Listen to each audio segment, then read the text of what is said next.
Каждый, кто когда-либо отдыхал на Бали, знает, что несмотря на невероятную красоту природы, в этом месте существует серьезная проблема – огромное количество бездомных собак. Увы, власти на данный момент никак не решают эту проблему, и жители Бали по мере возможности пытаются как-то решать этот вопрос самостоятельно.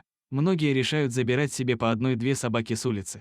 И также произошло и с Рико, он тоже забрал себе домой собаку. Но особенность этой истории в том, что на тот момент собака была настолько истощенной и больной, что было трудно сказать не только, как она будет выглядеть, когда выздоровеет, а и вообще предугадать, сможет ли она остаться в живых или нет.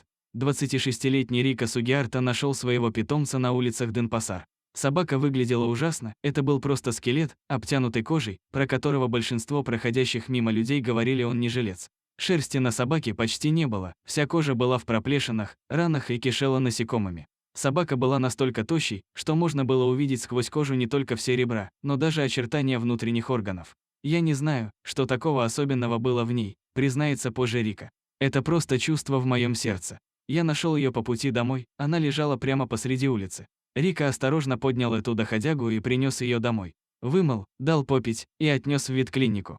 Ветеринары оказали бедняге первую помощь, подсказали, как можно увеличить шансы собаки на выживание и дали советы по кормлению такого истощенного животного. У Рико уже было дома 4 собаки, так что он знал, как именно нужно ухаживать за ними, однако с животными в таком плохом состоянии он раньше не сталкивался. Собака требовала очень много времени и усилий, и Рико решил дать ей второй шанс. Мало-помалу собака начала набирать вес. В начале новой питомицы Рико было трудно даже стоять на ногах, а уже через месяц она смогла самостоятельно передвигаться. На коже собаки стала понемногу появляться новая шерсть. Рико назвал свою собаку Хоуп.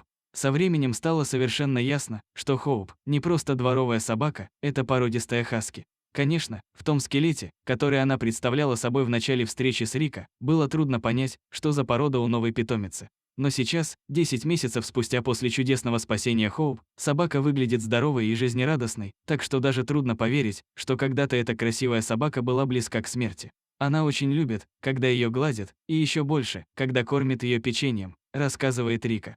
Она настолько общительная, что, признаться, это меня немного пугает, здесь на острове так много нечестных людей. Но пока Хоуп живет с Рико, она в безопасности, и главное, здесь ее любят и заботятся о ней, так что больше ей не придется выживать на улице. Спасибо за то, что досмотрели этот ролик до конца. Подписывайтесь на канал, у нас много интересных видео о животных. Сохраним им жизнь вместе.